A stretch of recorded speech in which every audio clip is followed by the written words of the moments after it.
Teman-teman, saya ingin memperkenalkan diri. Nama saya Marik Sanipar. Saya berasal dari Universitas Brawijaya. Saya dari Fakultas Perikanan dan Ilmu Kelautan, Program Studi Ilmu Kelautan.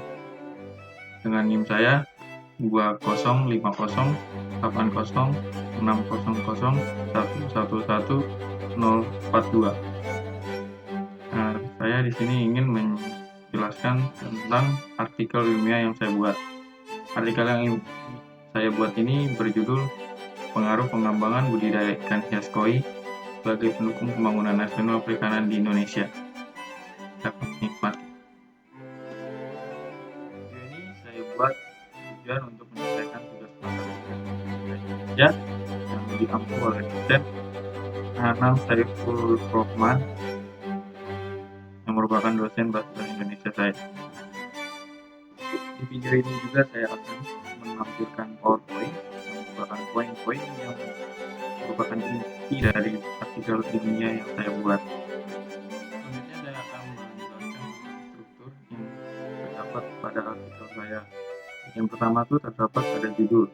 Yang selanjutnya ada bagian abstrak, yang kemudian ada bagian pendahuluan, selanjutnya ada bagian tinjauan pustaka, dan selanjutnya juga ada terdapat metode penelitian, yang selanjutnya ada terdapat hasil dan pembahasan, yang kemudian ada bagian penutup, dan paling terakhir ada bagian daftar pustaka. Bagian pertama itu ada judul. Judul yang saya ambil itu Pengaruh Pengembangan Budidaya Ikan Hias Koi sebagai Pendukung Pembangunan Nasional Perikanan Indonesia.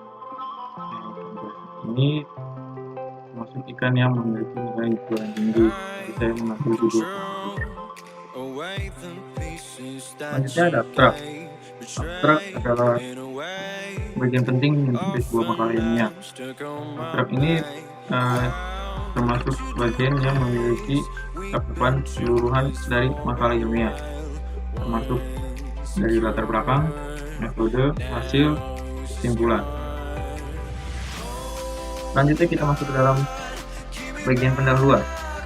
Pada bagian pendahuluan ini merupakan bagian dari artikel ilmiah atau makalah ilmiah yang berisikan tentang alasan dan atau latar belakang dari sebuah peneliti dalam melakukan penelitian. Pada bagian ini saya menjelaskan tentang bagaimana Indonesia yang memiliki banyak keanekaragaman hayati yang dimiliki dari setiap penjuru negara. Keanekaragaman hayatinya ini termasuk juga dalam pada ikan hias. Ikan hias ini juga terbagi dua, jadi ikan hias air tawar dan ikan hias air laut. Pada ikan hias air tawar memiliki spesies yang cukup banyak. Salah satu komoditas ikan hias air tawar ini adalah ikan koi. Ikan koi ini termasuk primadona pasar internasional karena memiliki nilai jual yang sangat tinggi dan harga pasarannya pun relatif stabil.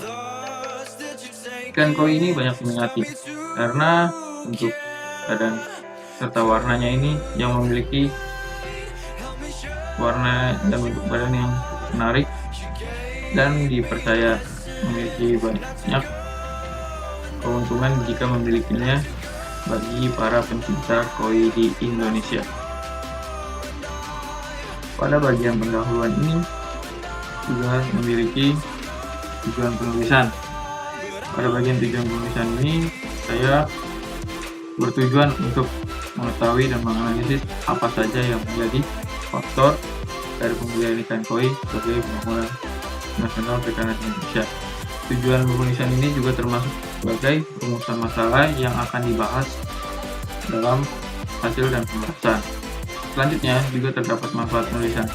Manfaat yang didapat dari saya dalam melakukan penelitian ini untuk memberikan informasi mengenai pengaruh pengembangan budidaya ikan hias koi sebagai pendukung pembangunan nasional perikanan di Indonesia. Selanjutnya kita masuk ke dalam bagian tinjauan pustaka. Tinjauan pustaka ini dalam hasil penelitian saya terdapat 3 poin. Poin pertama itu adalah tentang ikan hias. Ikan hias adalah ikan yang memiliki keindahan bentuk fisik, dan ikan hias ini juga biasanya tidak dikonsumsi oleh manusia. Ikan hias terdiri dari dua jenis. Yang pertama itu adalah ikan hias air laut, dan yang kedua itu adalah ikan hias air tawar. Ikan hias yang sering dibudidaya oleh manusia adalah ikan hias air tawar. Alasannya sangat sederhana, biasanya karena ikan hias air tawar itu memiliki ketahanan tubuh yang lebih optimal dibandingkan dengan ikan hias air laut, dan juga ikan hias air tawar ini lebih mudah dibudidayakan dibanding ikan hias air laut. Selanjutnya ada ikan koi. Ikan koi ini adalah ikan yang berasal dari Jepang. Ikan koi ini memiliki panjang tubuh sekitar 30-60 cm. Dan ikan koi biasanya bisa mencapai berat 0,4-4 kg. Tidak jarang ikan ini juga bisa mencapai 15-20 kg untuk ukuran jumbo. Warna yang dimiliki pada tubuh ikan koi ini sangat bervariasi, tapi fisik yang dimilikinya selalu berukuran besar dan tebal. Ikan koi ini biasanya dibudidayakan secara besar dan kecil. Biasanya dibudidayakan pada waduk buatan manusia, waduk alami, dan kolam di sungai yang bergerak lambat atau cepat. Yang terakhir ada jenis-jenis ikan koi. Ikan koi memiliki banyak jenis-jenis. Jenis-jenis yang terdapat pada ikan koi ini sangat bermacam dan memiliki keunikannya sendiri. Selanjutnya kita masuk ke dalam metode penelitian. Pada bagian metode penelitian dalam sebuah artikel itu adalah bagian di mana kita menentukan metode apa yang kita gunakan dalam melakukan penelitian ini. Dalam penelitian ini digunakan sebuah metode penelitian yang sifatnya kualitatif. Metode ini mengutamakan penelitian yang sifatnya tidak berdasarkan angka. Proses analisis yang dilakukan dalam metode penelitian ini melalui beberapa cara. Cara yang pertama yaitu mengumpulkan data. Data-data dikumpulkan dari berbagai sumber yang tertera dan terpercaya, seperti jurnal, laporan penelitian, buku, dan lainnya. Selanjutnya, langkah yang dilakukan adalah penggabungan data.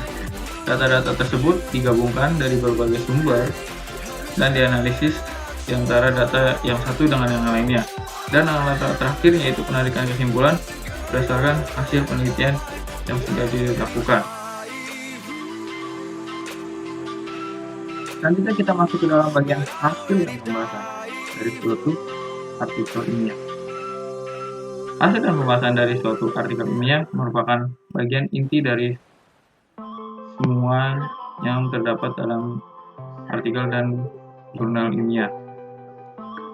Pada artikel ini terdapat 5 pembahasan. Pembahasan yang pertama yaitu pengaruh sumber daya manusia yang mengelola ikan koi. Seperti yang kita tahu, manusia merupakan salah satu faktor penting dalam pembudidayaan ikan hias. Karena kan manusia adalah orang yang mengelola dan membudidayakan ikan tersebut. Dalam membudidayakan ikan tersebut dibutuhkan manusia yang memiliki kompetensi dan kemampuan dalam bidang tersebut, sehingga kompetensi yang dimiliki tersebut dapat melakukan budidaya ikan koi yang memiliki keuntungan yang tinggi. Selanjutnya kita masuk ke dalam pengaruh benih ikan koi yang dibudidayakan. Benih adalah suatu faktor penting bagi pembudidayaan ikan koi. Benih yang baik sangat penting dalam melakukan produksi untuk mencapai produksi yang tinggi. Benih tersebut harus umur agar bisa dilepas, dan ukurannya harus memenuhi syarat hingga mencegah terjadinya presentasi kematian saat pembudidayaan.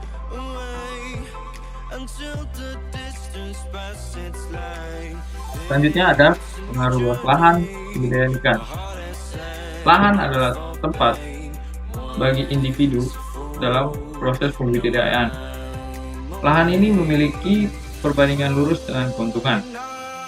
Semakin luas lahan yang dimiliki oleh seorang dalam melakukan budidaya, maka semakin banyak juga keuntungan yang didapatkan oleh orang tersebut. Lahan yang luas akan meningkatkan produksi ikan koi.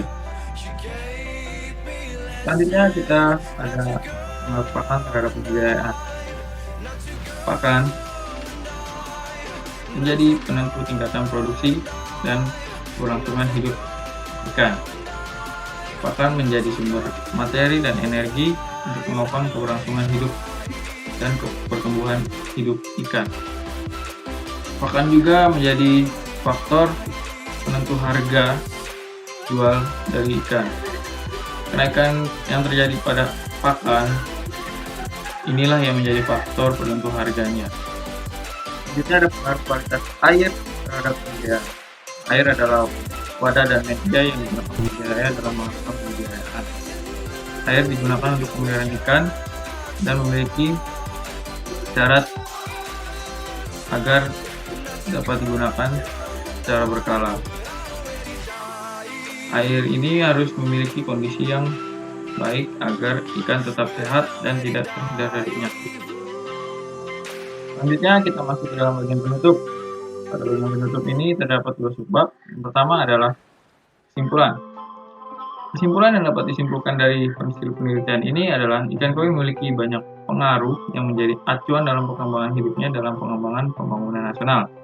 Pengaruh yang dimaksud adalah pengaruh sumber daya manusia, pengaruh benih ikan koi, pengaruh luas lahan, pengaruh kualitas air, dan pengaruh pakan.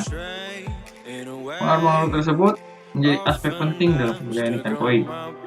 Hal ini dimaksudkan agar pembudidaya dapat meningkatkan produktivitas dari hasil produksi yang bertujuan untuk mensejahterakan masyarakat dan meningkatkan pendapatan nasional. Dan yang kedua ada sebuah saran. Saran dari penelitian ini adalah untuk penelitian selanjutnya agar tidak hanya melalui media online seperti jurnal online, buku online, tetapi juga melalui buku offline dan jurnal offline.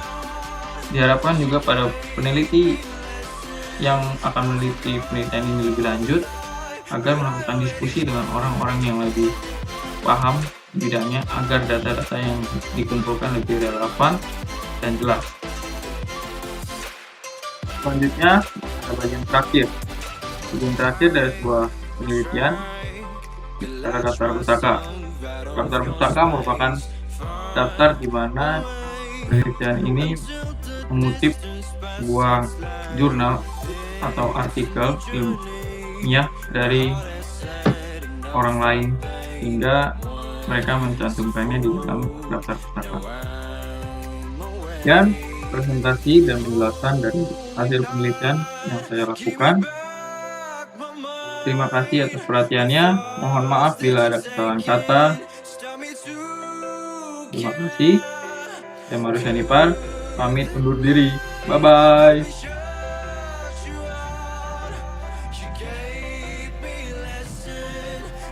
Jangan lupa like, komen, dan subscribe channel ini. Terima kasih atas dukungannya. Dadah.